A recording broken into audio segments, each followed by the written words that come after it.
Oke, selamat sore semuanya. Hai, apa kabar nih Sobat PPM? Kita ketemu lagi di CLBK, cerita langsung dari komunitas yang kedua di bulan cinta ini, yaitu bulan Februari. Semoga Sobat PPM semuanya dalam kondisi bagus ya, dan baik dan sehat, dan tentu dengan hati yang ceria. Mungkin boleh nih pada absen di kolom chat gitu ya, atau kolom komentar ketik-ketik pada dari mana sih gitu ya. Boleh sambil kenal-kenalan gitu ya di chat dari mana, siapa gitu ya. Mungkin bisa dapat jodoh juga nih gitu ya di acara ini gitu ya.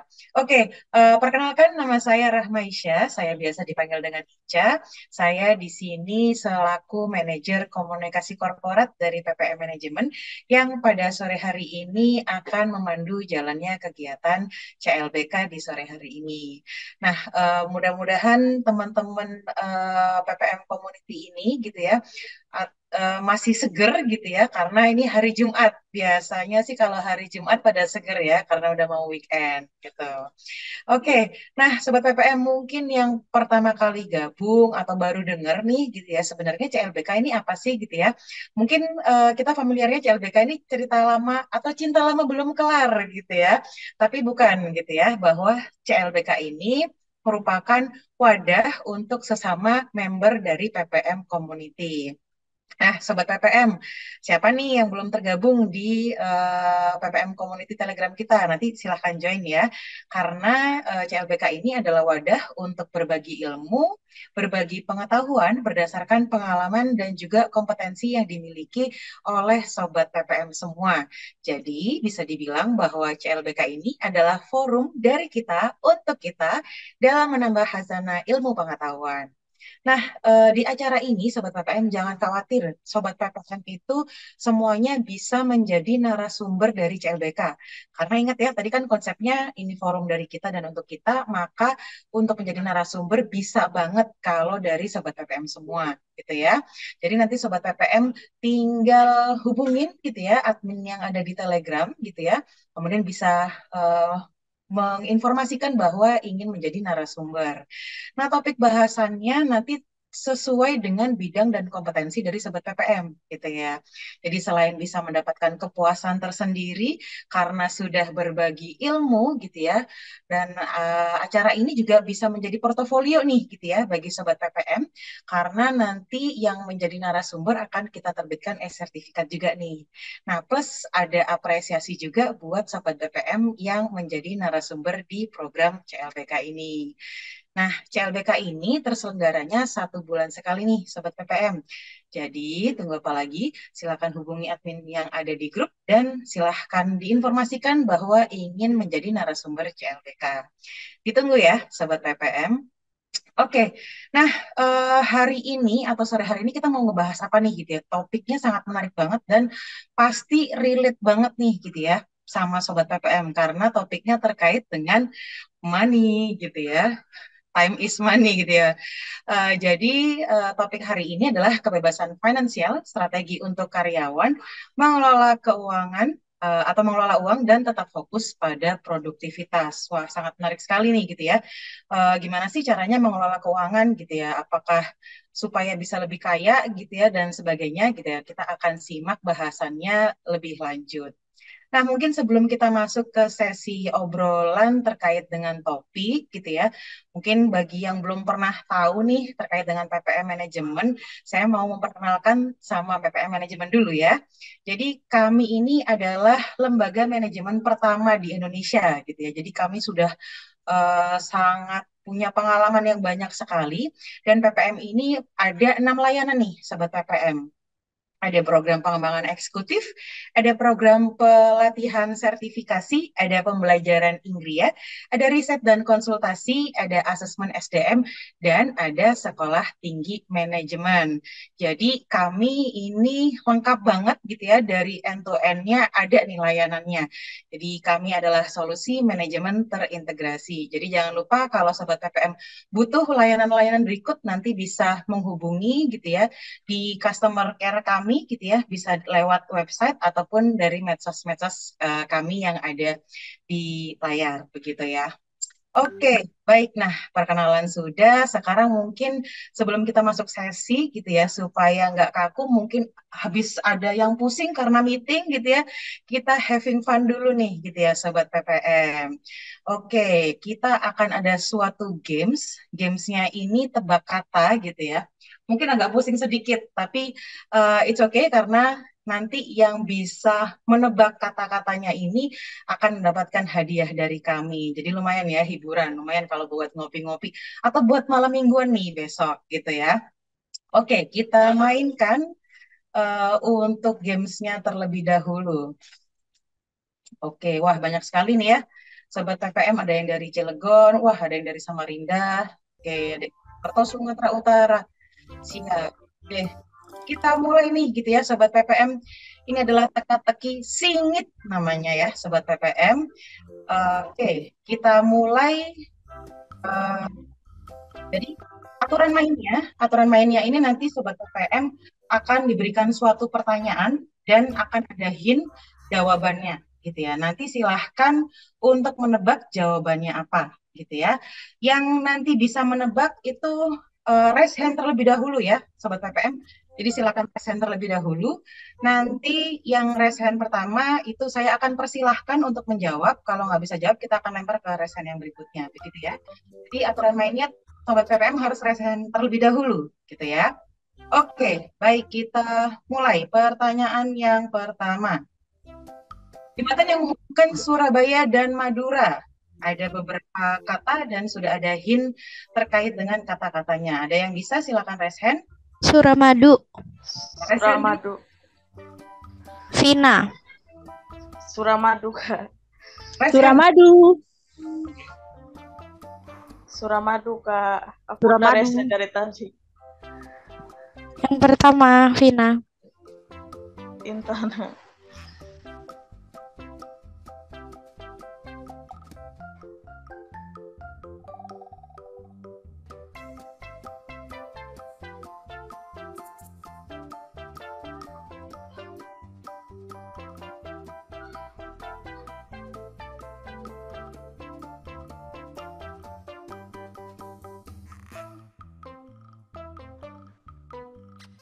Suara mbaknya nggak dengar.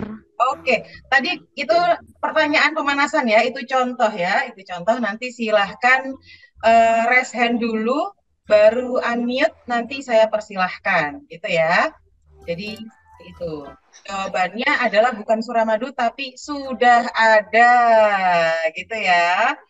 Jadi tadi jembatannya bukan Suramadu ya, tapi sudah ada karena udah dibangun dari masa zamannya SBY ya. Oke, karena ini teka-teki singit ya. Oke, sekarang silakan di lower hand kan terlebih dahulu.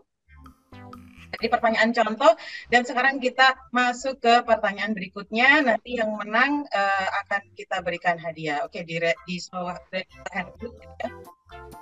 Oke, inilah pertanyaan berikutnya. Oke, silahkan anak dari Katak disebut. Oke, silahkan Clariana. Ya, Kecipung, Kak. salah. Oke, silahkan selanjutnya Vina. Kata kecil. Siapa? Kata kecil. Oke, kita close ya. Untuk pertanyaan yang kedua, anak dari Katak disebut keluarga. Kan anaknya, jadi keluarga gitu ya.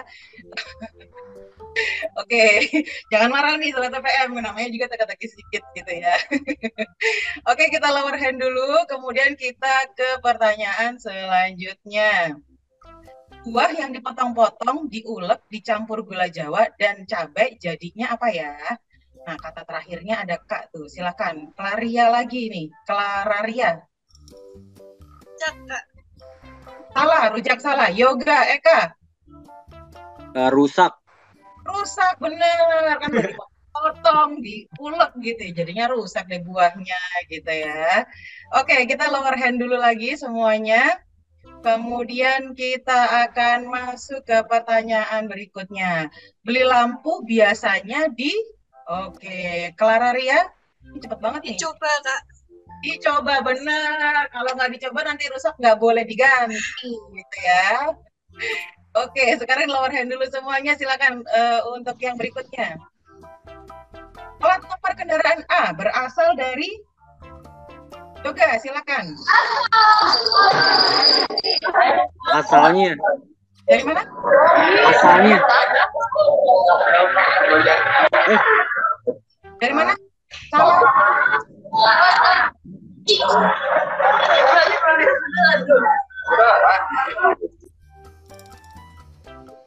Musli, silakan. Dari Kaleng. Saya Kak. Salah, oke. Saya Kak. Coba Ainur. Ya, dari daerah Kak. Salah, masih salah. Saya buka ya jawabannya ya. Plat nomor dari Samsat. Mau itu plat nomornya A, mau plat nomornya apapun kan Samsat ya. Oke, sekarang Cerdas sekali yang buat ini. cerdas sekali yang bikin pertanyaan, betul. Terima kasih ya Mas yang bikin pertanyaan. Oke, selanjutnya. Berlogik makanan pokok Indonesia dari zaman dahulu. Apa ya namanya ya? Itu terakhirnya I. Silahkan Ezra. Ezra? Silahkan.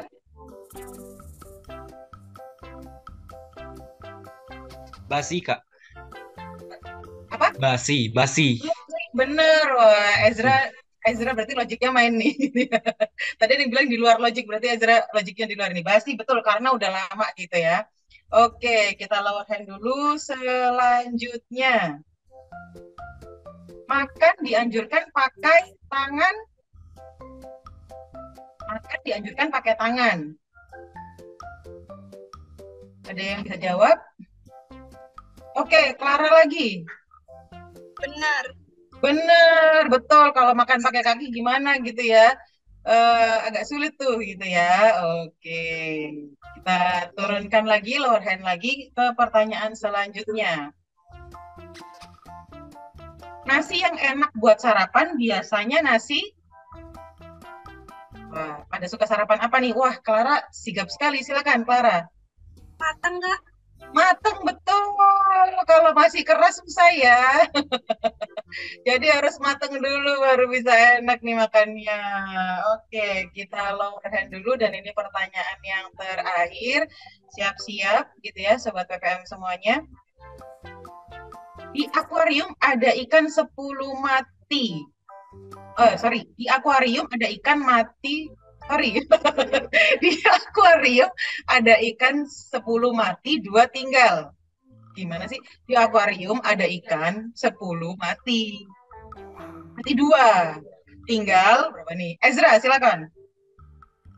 Tinggal dibuang, Kak. Iya benar.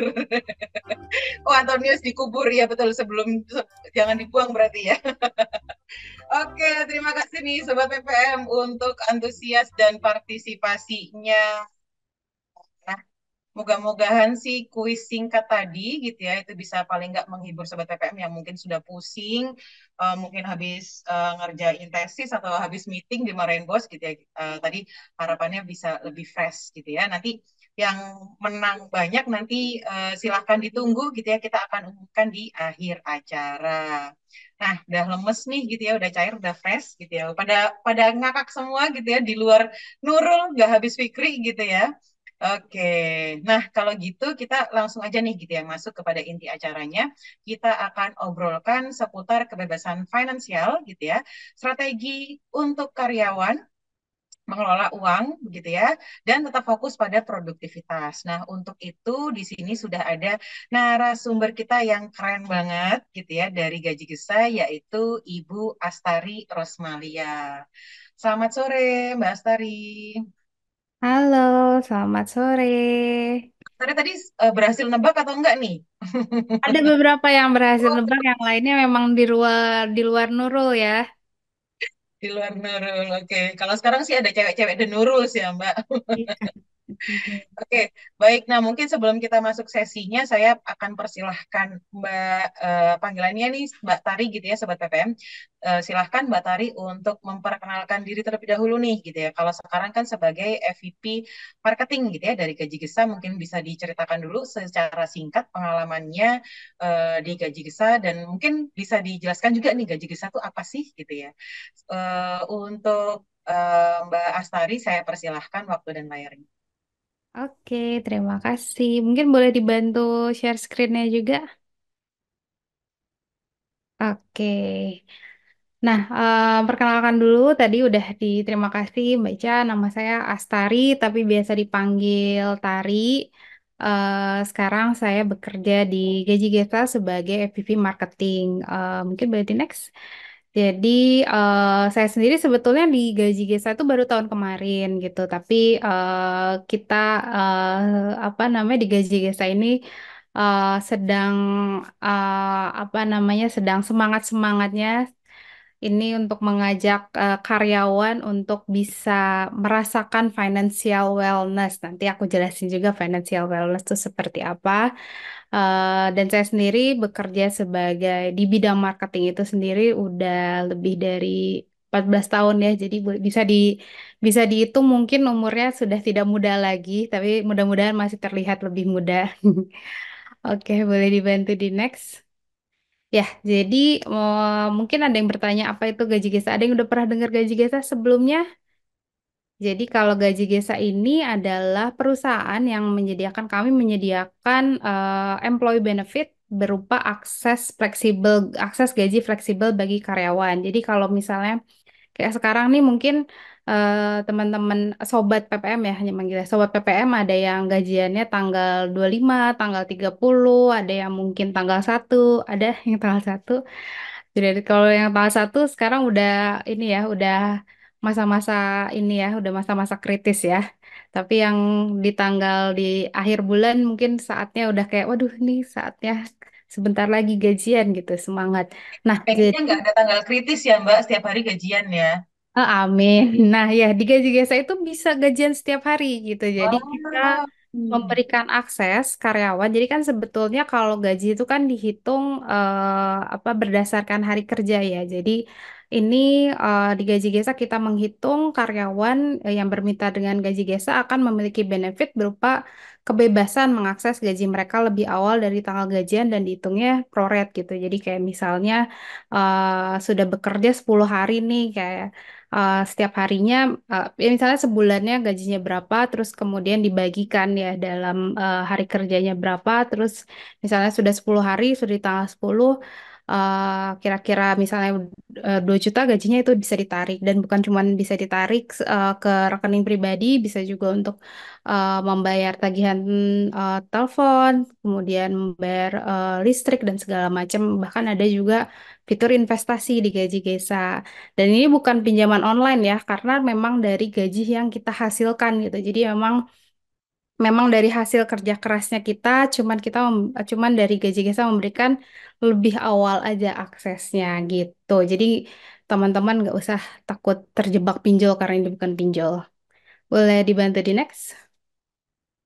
Iya, jadi ini merupakan solusi untuk karyawan karena employee benefit itu merupakan faktor penting bagi produktivitas karyawan. Mungkin di sini ada rekan-rekan HR yang mungkin juga merasakan sendiri ya ketika misalnya merekrut karyawan baru, pasti pertanyaannya selain salary-nya berapa, biasanya ada benefit apa saja di kantor gitu. Karena memang karyawan itu akan mempertimbangkan salah satu faktor penting itu adalah benefitnya tuh seperti apa di perusahaan gitu. Dengan adanya akses gaji lebih awal itu akan membantu karyawan juga secara personal mengelola keuangannya sehingga mereka terbantu gitu. Jadi bagi karyawan ini juga prosesnya mudah, tidak ada biaya bagi perusahaan juga, sehingga membantu meningkatkan retensi dan produktivitas karyawan, serta juga mencegah isu kesehatan mental atau isu-isu psikologis yang apa namanya dan datang karena adanya hutang gitu.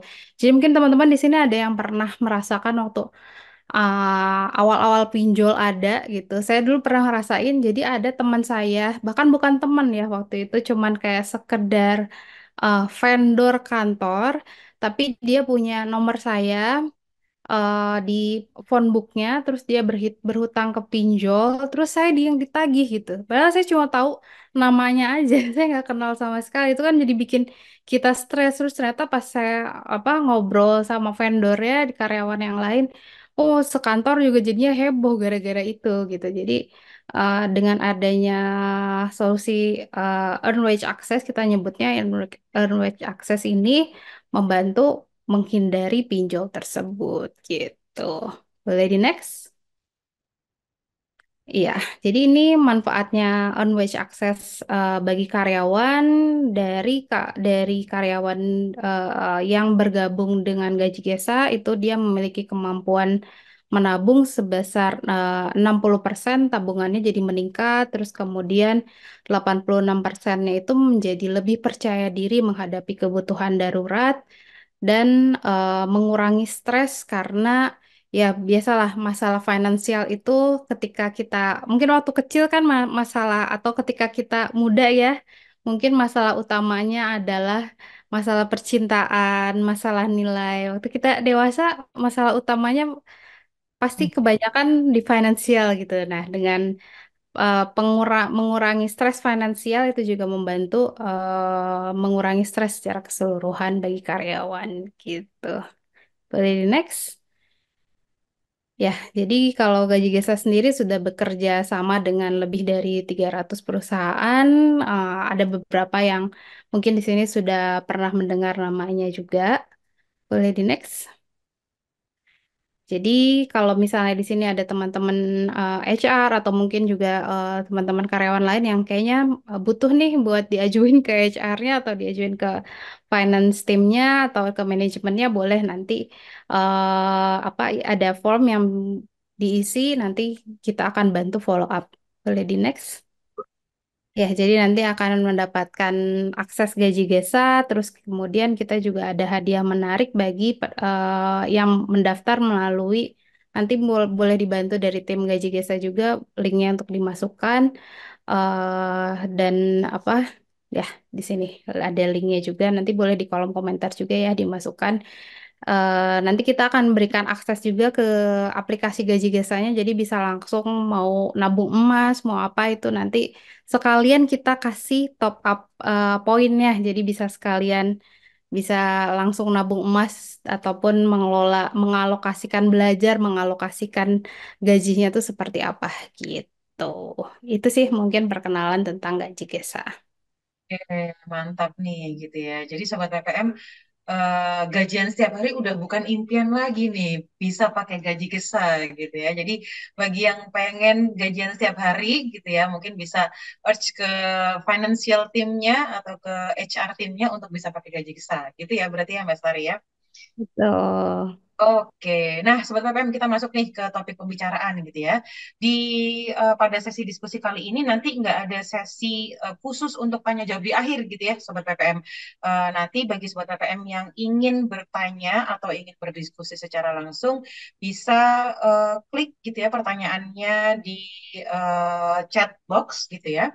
Dan juga kalau mau bertanya bisa langsung raise hand gitu ya. Nanti jangan lupa kita akan sudah siapkan e-wallet nih gitu ya. Lumayan ya buat ngopi-ngopi untuk sobat PPM yang sudah berpartisipasi aktif atau yang sudah bertanya. Oke nih gitu ya, saya mulai pertanyaannya. Nah, Mbak Tari gitu ya, kan kalau dari judul nih, judulnya kebebasan finansial gitu ya.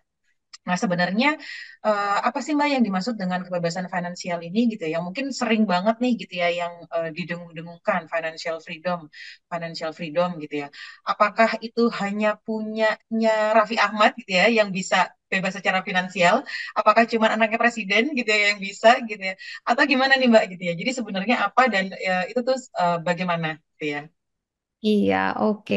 Aku juga pertama kali dulu dengar kata-kata financial freedom itu di umur 25-an, 26-an waktu pas masih awal-awal karir banget. Dan kayaknya waktu itu ada sebuah gerakan, saya lupa waktu itu di Twitter kalau nggak salah, dari financial consultant yang bilang bahwa oh kita harus saatnya financially freedom di umur 30. Jadi dari waktu itu waktu pas saya di awal-awal karir tuh kayak wah saya harus ini nih harus mengatur keuangan supaya saya bisa bebas dari masalah finansial di umur 30. Terus ternyata pas umur 30 ya udah ya lewat gitu. Tapi bukan berarti tidak bisa tercapai. Tapi sebelum masuk ke financial freedom itu apa, saya mau memperkenalkan sebuah konsep yang seharusnya kita capai dulu sebelum ke financial freedom gitu. Jadi kalau financial freedom kan memang adalah istilah yang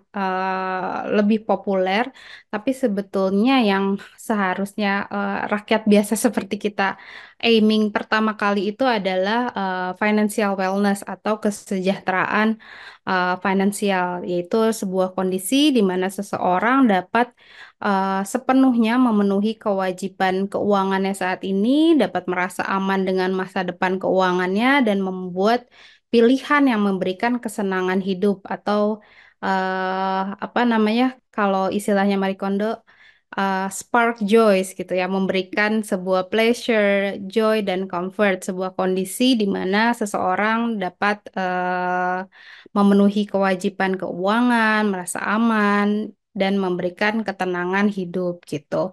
Nah, baru setelah kita merasakan ketenangan itu tadi, setelah merasakan kesejahteraan finansial, atau mungkin bahasa mudahnya merasa cukup atau merasa fulfill, baru setelah itu kita merencanakan untuk mendapatkan financial freedom. Financial freedom ini adalah bisa membuat uang yang bekerja buat kita, bukan kita kerja buat nyari uang gitu. Jadi bebas dari masalah finansial dan kita bisa kerja untuk mimpi-mimpi yang kita inginkan gitu. Dan mungkin di kondisi ini, di kondisi kita yang sekarang tidak bisa dipungkiri kita bekerja untuk mendapatkan uang, untuk memenuhi kebutuhan, membayar tagihan. Nah, individu yang sudah mencapai financial freedom itu sudah mulai membangun passive income dan berhenti untuk mikirin uang atau kayak takut, aduh besok gimana ya makan, atau besok gimana ya uang sekolah anak saya gitu. Jadi realistisnya mungkin kita sebagai karyawan financial freedom ini sama dengan posisi kita saat nanti pensiun nanti gitu. Tapi kan pensiun kan beda-beda ya pengertiannya. Ada yang mungkin mau pensiun dini umur 30 atau 40 tahun, atau normalnya sih berhenti bekerja di usia 50 tahunan. Artinya financial freedom ini harus kita samakan konsepnya dengan dana pensiun gitu. Kalau rekan-rekan sendiri nih ada nggak yang pengen pensiun dini misalnya di usia 35 atau 40 tahun? Itu boleh-boleh aja, sah-sah saja sebenarnya. Berarti akan ada hitungan dan cara mencapainya yang nantinya juga akan berbeda gitu. Nanti kita akan bahas strateginya tuh seperti apa,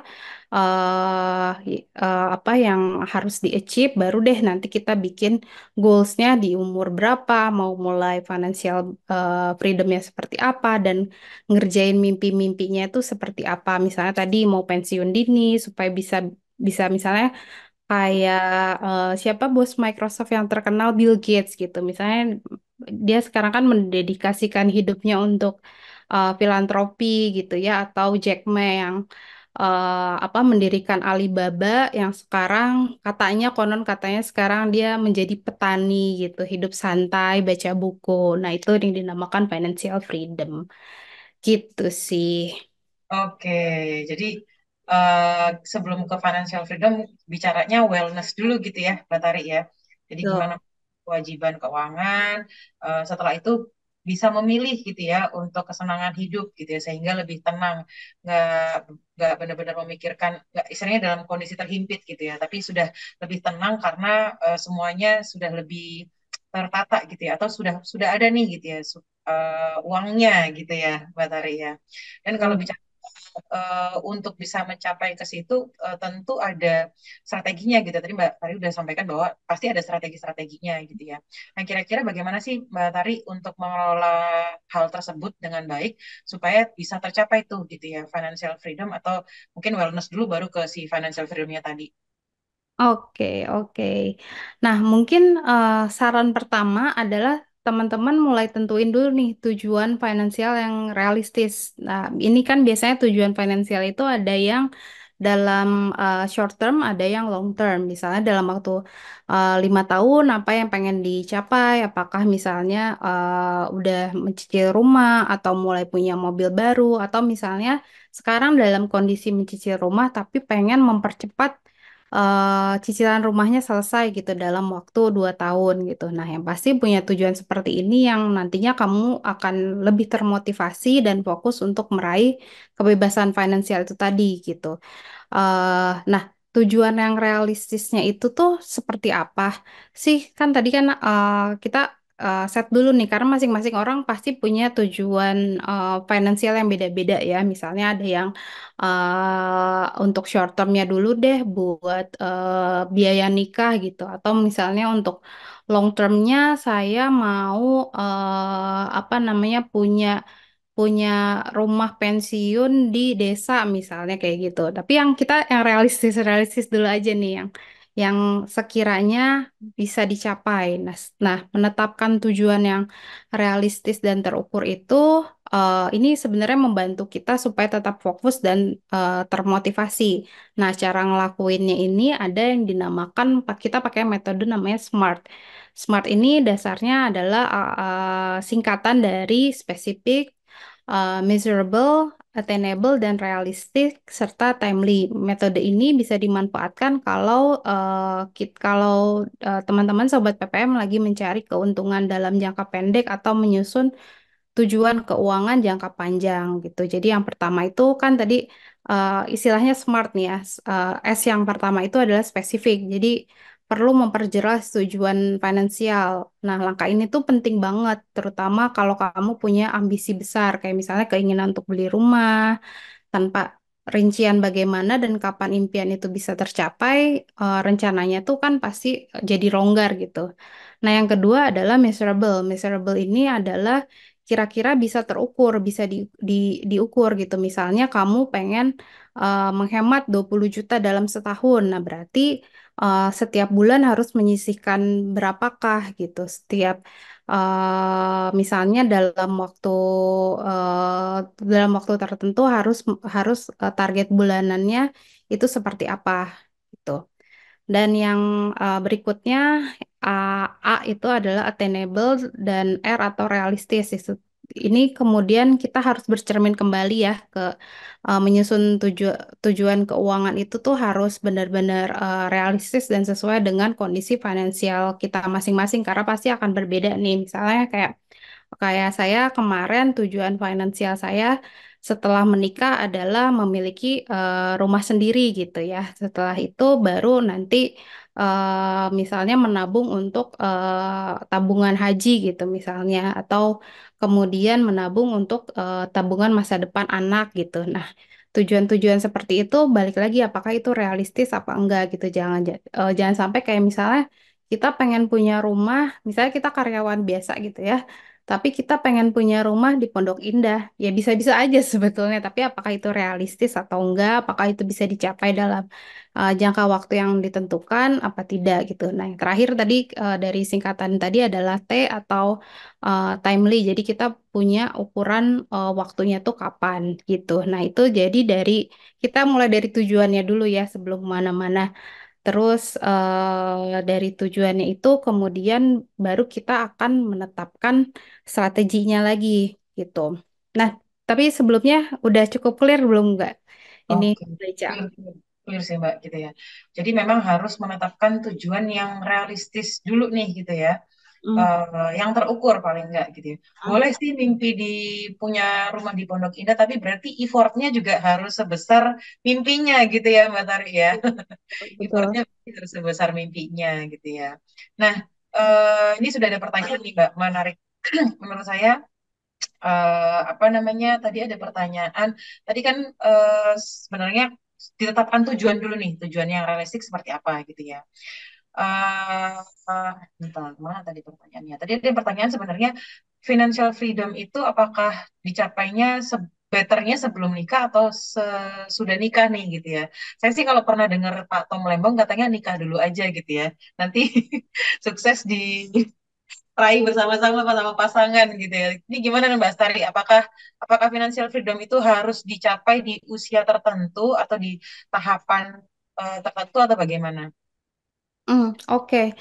Kalau ya ini tadi balik lagi ke cerita saya pribadi ya, waktu pas saya di awal-awal karir tuh, waktu pas itu rame sekali di Twitter bahwa oh kita harus financially freedom di umur 30 tahun gitu. Dan itu akhirnya saya jadi lumayan stres juga kan.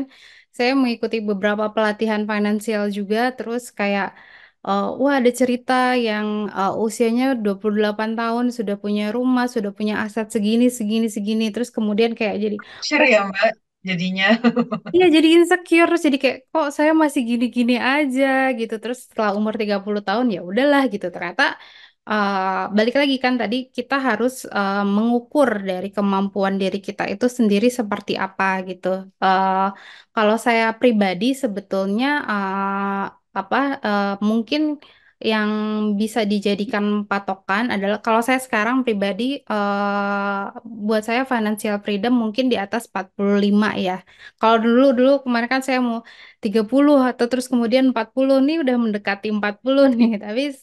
Tapi yang realistis bagi saya karena menghitung kembali kan ya, menghitung income terus kemudian menghitung kewajiban-kewajiban saya yang sekarang ada misalnya cicilan terus kemudian ketika misalnya ada dependen atau misalnya ada tanggungan gitu ya, baik itu anak ataupun orang tua. Mungkin juga di sini ada teman-teman yang sandwich generation gitu ya, yang kemudian juga membantu keluarga besarnya. Oke. Itu juga harus diperhitungkan juga dan kira-kira setelah dihitung kira-kira oh iya baru kita bisa mencapai itu di usia segini gitu. Tapi normally kita bisa bilang ini realistically sebetulnya bisa dicapai kalau semuanya lancar dan mulus mungkin 50 tahun lah financial freedom gitu yang normalnya normally gitu. Tapi ada juga orang-orang yang bisa mencapai itu lebih cepat, ada juga yang mungkin lebih lama gitu. Jadi balik lagi mengukur ke kemampuan diri sendiri. Nah, terus kemudian tadi ada pertanyaan apakah sebelum nikah atau sesudah menikah gitu ya. Nah, ini sebenarnya jawaban personal saya sendiri gitu ya. Kalau saya sendiri, saya kebetulan menikah bukan di usia yang muda gitu. Jadi saya baru menikah 4 tahun gitu. Kami menikah ketika sama-sama sudah memiliki kematangan, baik dari kematangan secara emosi dan juga kematangan secara finansial gitu. Jadi meskipun nggak bisa dibilang dua-duanya eh, kaya gitu ya, atau dua-duanya punya. Cukup Mbak ya Mbak. Ya cukup.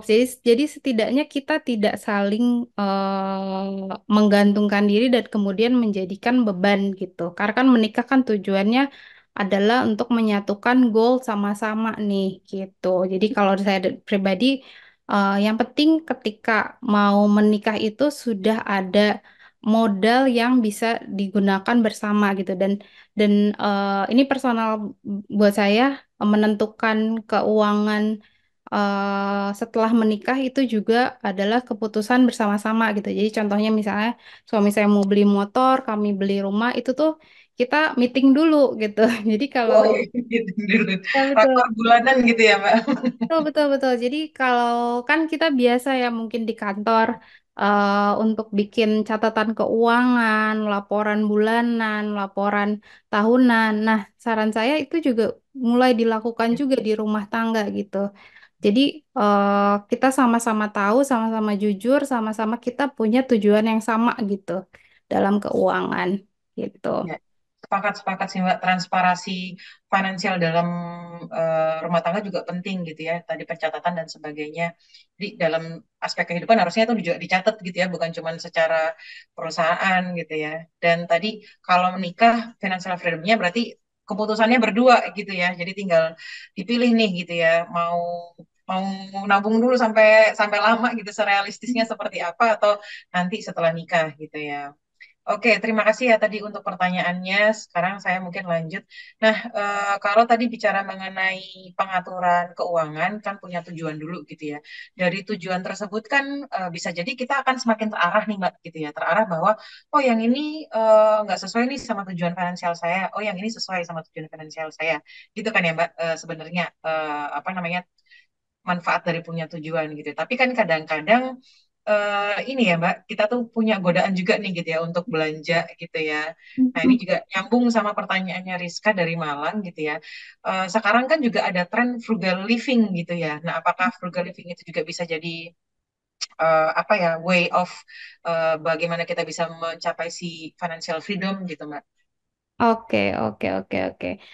Mungkin aku jawab satu dulu ya tadi untuk mengatasi godaan ya, yang Hmm. apa belanja berlebihan atau belanja sesuatu yang kurang perlu. Kalau menurutku ya Kak ya, satu-satunya cara untuk mengatasi godaan itu dengan merancang prioritas keuangan itu tadi. Jadi kita listing apa saja yang menjadi tadi balik lagi ya tujuan jangka panjang, jangka menengah, bahkan yang misalnya apa namanya kebutuhan kebutuhan harian. Nah, mungkin aku agak balik sedikit tentang pengaturan keuangan. Nah, ada metode yang banyak sih sekarang. Tadi juga mungkin di kolom pertanyaan tadi ada yang menyebutkan metode apa keuangan ya. Nah, yang mungkin sering dan bisa dilakukan itu adalah metodenya kita sebutnya 4-3-2-1 gitu. Jadi ini adalah rumus sederhana sorry, di mana sobat PPM itu bisa membagi persentase penghasilan menjadi 40%, 30%, 20% dan 10% setiap bulannya. Jadi pas menerima gaji, jumlahnya itu bisa langsung dibagi ke dalam persentase-persentase tersebut gitu. Jadi pengeluaran setiap bulannya akan lebih terarah. Misalnya gini, 40%-nya ini langsung dialokasikan untuk kebutuhan-kebutuhan selama 1 bulan gitu ya. Ini nggak boleh diganggu-gugat ya. Jadi misalnya apa namanya kayak saya ada kewajiban IPL di perumahan, terus kemudian makan bulanan, terus kemudian listrik, air dan segala macam. Terus kemudian kalau ada cicilan, nah 30%-nya itu bisa dipakai untuk apa alokasikan untuk bayar-bayar angsuran itu tadi gitu. Nah, kemudian 20%-nya itu bisa kita pakai buat menabung. Dan selanjutnya kan ada sisa 10%. 10% itu biasanya untuk beramal atau ada juga yang di-split buat dana darurat itu tadi boleh. Nah, terus kalau misalnya ada teman-teman yang sandwich generation gitu ya, yang menanggung keluarga besar gitu. Nah, itu harus dialokasikan ke yang 40% gitu. Karena kan itu mungkin sesuatu yang wajib dan tidak bisa dihindari harus diberikan gitu. Kecuali kayak misalnya keluarga jauh yang mungkin jatuhnya amal ya, itu nanti itu masuknya ke yang 10% itu tadi. Nah, dengan pengalokasian gaji yang apa namanya yang terarah seperti ini kita jadinya tahu nih oh ya ya ternyata misalnya kita dari si 40% tadi misalnya oh ada dana nih buat kita pakai untuk belanja tuh berapa gitu ya. Untuk jajan tuh berapa gitu. Nah, itu jadinya kita nggak akan tergoda gitu karena kita tahu oh tinggal segini nih misalnya gajinya let's say gajinya 4 juta gitu ya terus 40%-nya itu berarti berapa tuh 4 juta 1.600.000 gitu ya 1.600.000 setelah kita keluarin dulu tuh buat belanja bulanan IPL air listrik segala macam oh terus kemudian sisanya buat belanja belanja yang shopping-shopping gitu ternyata cuman 200.000 gitu buat beli makeup. Nah itu yang dipakai gitu. Jadi patokannya di situ. Meskipun ini nggak terlalu apa ya nggak terlalu strict gitu ya karena kan ada beberapa mungkin beberapa saat atau beberapa bulan yang kita ada pengeluaran tidak terduga gitu sih. Tapi kita masih bisa merencanakan untuk pengeluaran tidak terduga tadi dengan 10%-nya sudah kita alokasikan gitu. Itu tadi yang berkaitan dengan strategi pengaturan keuangan dan juga mengatasi atau menghindari godaan untuk belanja berlebihan. Nah, tadi ada pertanyaan soal frugal living ya, boleh diulang lagi Mbak Ica? Apa namanya kan sekarang tren frugal living tuh apakah si frugal living itu bisa jadi way of untuk mencapai si financial freedom-nya tuh. Oke, oke. eh Oke, Eh, mungkin Mbak, punten. Tapi sebelum ke frugal living, ada yang menarik nih pertanyaannya dari Mas Yusnaldi. Jadi, nyambung ke 50, 40, 30 tadi ya, gitu ya. Mungkin saya mau sambung ke situ dulu. Jadi udah tahu nih metodenya gitu, tapi seringkali nggak terlaksana. Nah, itu gimana tuh, Mbak? Ada cara nggak supaya memang bisa strict untuk terlaksana tuh di metode tadi yang 50, 40, 30, 10? Nah, itu tidak terlaksananya itu karena ada pengeluaran wajib yang tidak tercatat sebelumnya atau karena kebanyakan ada pengeluaran tidak terduga. Itu kan Hmm. yang harus dianalisis dulu nih. Jadi, saran saya adalah kita analisis dulu selama 3 bulan ke belakang, selama 6 bulan ke belakang itu seperti apa pengeluarannya. Di BCA kalau mungkin saya jadi jemputin ini ya merek Bang, itu di aplikasi mobile banking itu sekarang bisa ada laporan keuangan di MyBCA-nya. MyBCA-nya itu ada laporan keuangan yang pengeluaran belanjanya berapa, terus kemudian transfer berapa. Jadi dari situ kita bisa analisis nih atau teman-teman download aja laporan apa namanya tabungan ya, laporan tabungan download, terus analisis nih. Oh, ternyata selama ini boncosnya tuh di mana? Boncosnya misalnya di pengeluaran yang Kopi terus. kopi misalnya atau misalnya gara-gara TikTok ini, oh self reward atau healing ya. Betul. Kebanyakan healing jadinya. Nah, Kebanyakan baca di jam tanggal-tanggal cantik tuh Mbak, biasanya banyak promo. iya, nah itu kalau kita memang berniat tanggal-tanggal cantik ada promo. Nah, seperti contohnya waktu itu saya kan baru, eh, alhamdulillah baru selesai membangun rumah di akhir tahun lalu ya.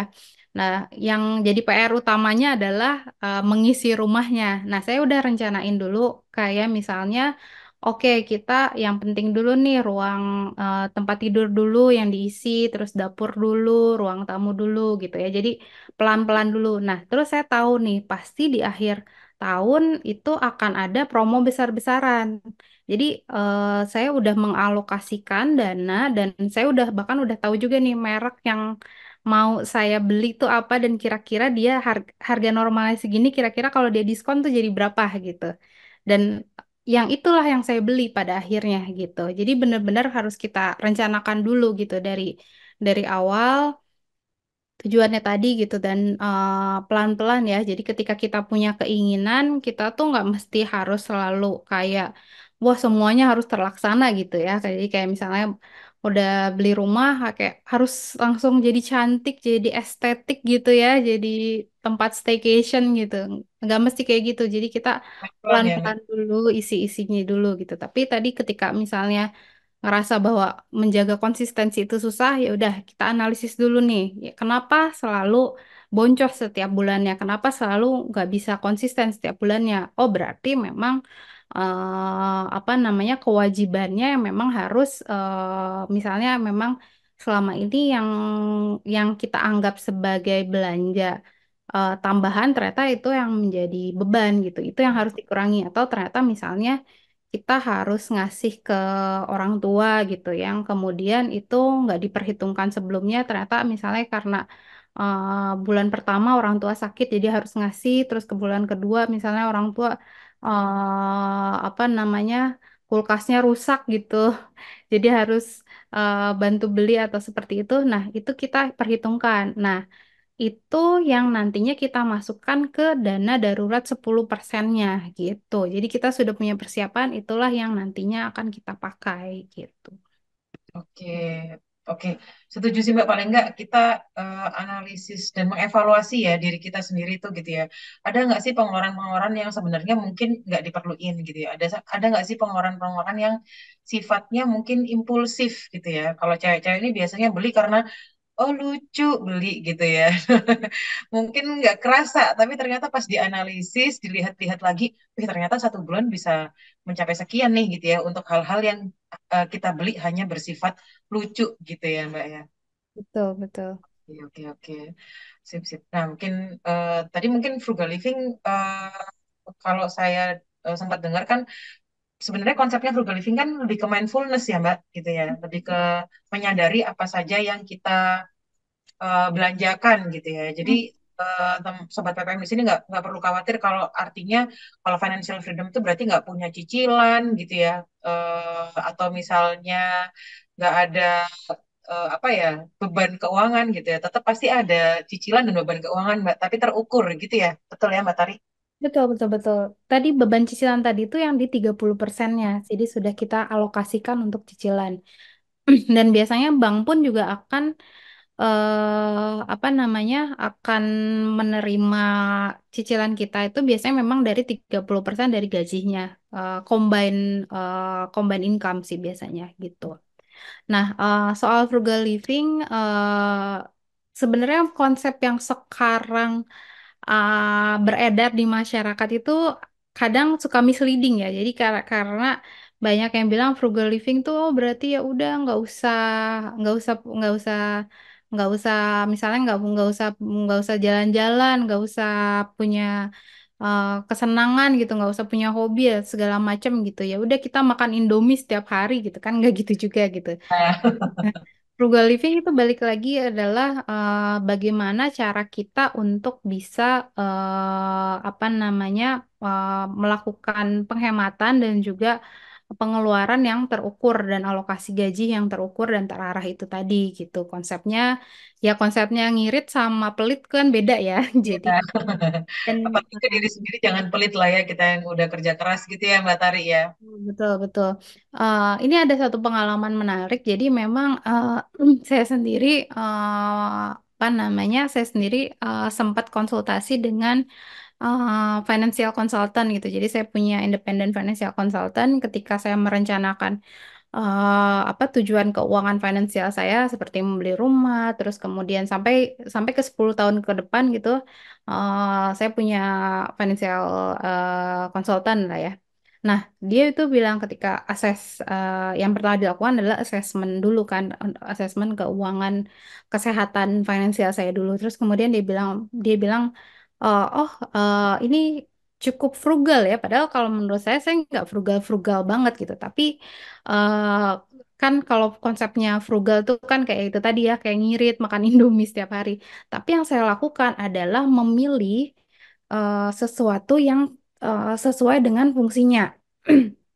Contohnya gini, mungkin di usia saya sekarang tuh kan kebanyakan ibu-ibu tuh pakai tas branded gitu ya, pakai tas Chanel, Gucci segala macam. Nah, sejujurnya saya nggak punya tas yang sampai se-luxurious itu gitu. Jadi saya memilih produk-produk lokal yang memang ya fungsinya tetap sama, tetap cantik dan tetap tetap memberikan kesenangan, tetap tetap apa namanya sparking joys buat saya, tapi tidak perlu sampai yang luxurious gitu. Iya, iya, iya. Sepakat, sepakat. Setuju sih, Mbak. Sebenarnya brand-brand luxury itu kan yang kita beli image-nya ya, bukan fungsinya. Betul. Eh Betul. Raffi Ahmad aja pernah bilang, saya tuh value-nya udah segini, saya nggak perlu nambahin beli brand-brand nih, karena value saya udah high gitu ya. Jadi kalau kita ngerasa value kita udah high, kita nggak perlu nambah itu dari brand-brand yang mungkin secara fungsi kita bisa beli yang eh, di di lebih cheaper dari itu gitu ya, Mbak Tari ya. Iya betul dan fungsinya tetap sama kok ya. Jadi kalau misalnya Keawetannya juga bisa jadi tetap sama gitu ya. betul, betul. Kalau misalnya boleh dibandingkan misalnya waktu pas awal-awal saya pertama kali bekerja gitu ya, lulus kuliah mungkin brand make up saya ya masih Viva lah ya. Di sini nggak apa-apa kan ya kita sebutin nama merek atau misalnya Maybelline gitu ya. Dan misalnya ketika kemudian gaji saya naik, ya nggak apa-apa saya misalnya punya sedikit yang lebih bermerek gitu, misalnya YSL gitu. Tapi satu aja gitu, sisanya kan toh tetap pakai dari dulu sampai sekarang saya pakai apa bedak Viva tetap tetap mukanya nggak bermasalah gitu kan. Jadi nggak ada nggak Pakai YSL nggak tiba-tiba jadi Rose Blackpink gitu kan ya. iya betul gitu. Jadi yang penting adalah itu tadi fokus pada fungsi. Jadi sebenarnya frugal living itu adalah kita tidak bergantung pada apa namanya pada merek, pada sesuatu apa namanya nilai lebih daripada si produk, tapi kita melihat pada fungsinya gitu sih. Oh, betul-betul sepakat banget sih Mbak, gitu ya. Jadi Mm-mm. mungkin bisa jadi alasan kita nggak bisa menerapkan si financial plan yang sudah kita rencanakan adalah karena ketika apa namanya gaji naik, gaya hidup naik gitu. Jadi kayak kejar-kejaran gitu ya. Padahal kalau misalnya kita bisa menyesuaikan sesuai fungsi gitu ya, dan tetap stick sama planning finansialnya, bisa jadi memang bisa kecapai gitu ya, Mbak Tari ya. Betul, betul.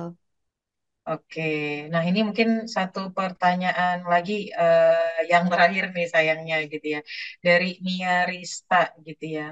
Nah, Mbak Tari, apa langkah-langkah praktis yang dapat diambil oleh karyawan untuk mengelola stres keuangan gitu ya sehingga tidak mempengaruhi kinerja dan produktivitas mereka di tempat kerja. Nah, kadang-kadang kan kalau misalnya keuangan udah bermasalah jadi nggak produktif nih gitu ya Mbak Tari. Nah, gimana supaya tetap fokus bisa meningkatkan produktivitas nih Mbak Tari. Oke.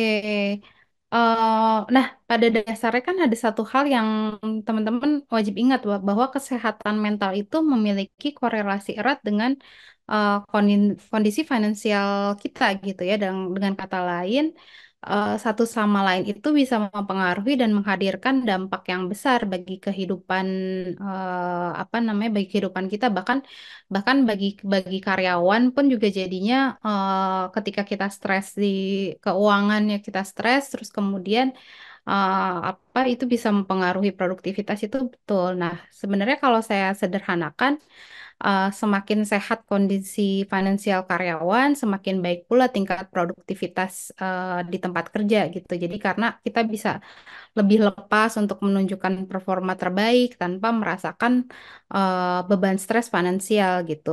Sementara kalau karyawan dengan kondisi kesehatan finansial yang buruk, biasanya performanya itu bakalan terhambat. Maaf tadi, jadi pertanyaannya adalah lebih ke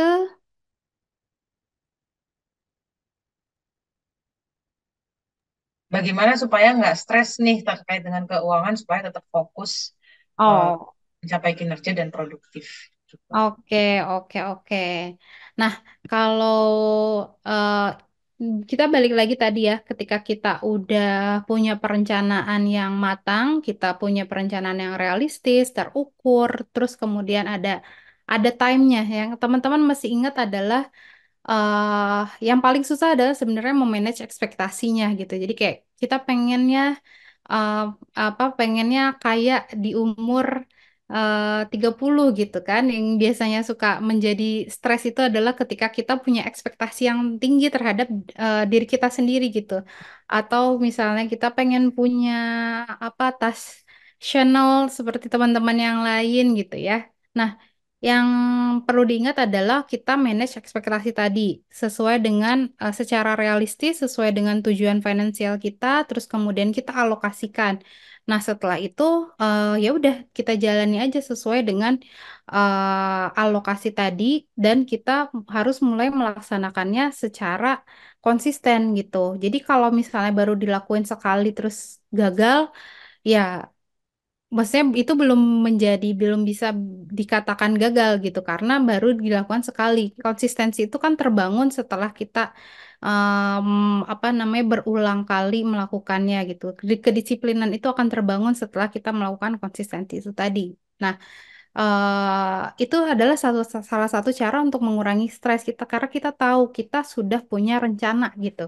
Kita sudah punya rencana ini uang akan kemana, apa namanya alokasinya akan kemana-mana aja. Jadi kita tidak perlu takut gitu, tidak perlu khawatir gitu. Terus itu tadi manage ekspektasi dari diri kita sendiri sih itu yang paling penting gitu. Jadi kadang kan mungkin kayak teman-teman misalnya kan kayak kemarin akhir tahun gitu punya ekspektasi wah dapat bonus nih gitu tapi ternyata kan kondisi ekonomi terus kemudian pemilu dan segala macam akhirnya mengakibatkan misalnya perusahaan tidak bisa memberikan bonus ataupun kenaikannya tidak sesuai sama teman-teman inginkan itu kemudian apa namanya kembali lagi ke diri kita sendiri gitu itu sih jadi fokus aja sama tujuan kita konsisten alokasikan jadi kita juga bisa fokus sama pekerjaan kita gitu dengan kita tahu bahwa oh ya ini uangnya kalau dulu saya punya teman yang dia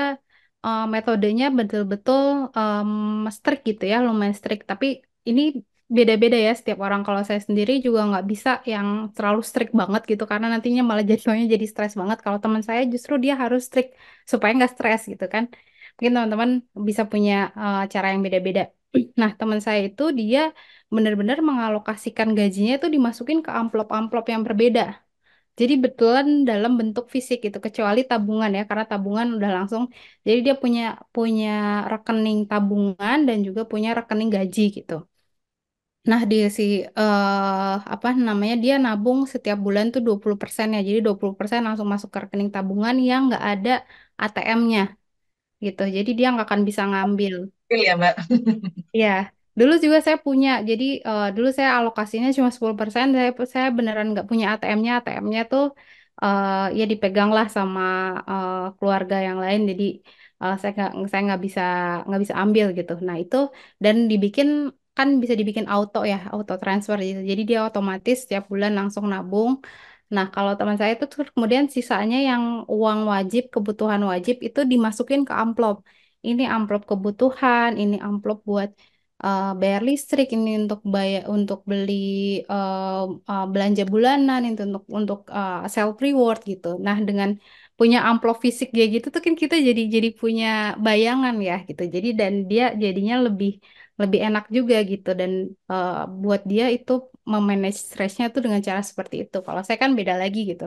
Kalau saya mungkin justru kalau ngelihat ngelihat apa namanya secara fisik justru kalau saya mungkin akan jadi stres gitu karena waduh tinggal segini nih, waduh tinggal segini nih gitu kan setiap orang beda-beda ya gitu. Jadi Iya, kalau iya. saya sih lebih ke ya udah kita punya punya bisa pakai sheet juga. Sekarang juga udah banyak aplikasi juga kan. Bisa pakai aplikasi itu aja gitu. Oke, wah mantap nih. Sorry gitu ya. Banyak banget nih gitu ya yang tadi udah disampaikan. Sayangnya ini sudah di penghujung waktu gitu ya. Terima kasih buat sobat-sobat PPM yang sudah ramai banget di chat gitu ya, yang sudah bertanya. Tapi karena kita punya waktu yang terbatas, mungkin sudah harus kita akhiri gitu ya. Nah mungkin sebelum sampai ke ujung sesi gitu ya, boleh dari Mbak Tari untuk menyampaikan closing statement nih gitu ya pada sesi kita sore hari ini. Oke, nah mungkin closing statement saya tadi buat teman-teman mungkin bisa mulai sekarang untuk aimingnya jangan dulu financial freedom ya, mungkin karena itu nantinya justru akan memberikan another stress kepada kita kayak kayak kayak aduh kita harus kapan nih kita bisa bebas dari uang gitu ya, bebas dari memikirkan uang gitu. Tapi mulailah dengan aiming ke kesejahteraan finansial atau financial wellness dulu dan bagaimana caranya kita supaya mencapai financial wellness adalah dengan kita mulai teratur, konsisten untuk mengalokasikan gaji. Tadi ada yang metodenya 50-30-20, ada yang tadi kalau saya sampaikan metodenya 4-3-2-1 gitu ya. Jadi 4% untuk 40% untuk kebutuhan utama, terus kemudian 30% untuk cicilan, 20% tabungan, 10% untuk amal dan juga untuk dana darurat. Nah, itu bebas sesuai dengan kebutuhan teman-teman itu sendiri. Teman-teman harus bisa tadi measure ya, measure tujuan finansialnya seperti apa, harus realistis, harus juga ada time-nya, manage ekspektasi bahwa setiap orang tuh punya kemampuan finansial yang berbeda-beda, setiap orang punya tujuan finansial yang beda-beda. Itu sih.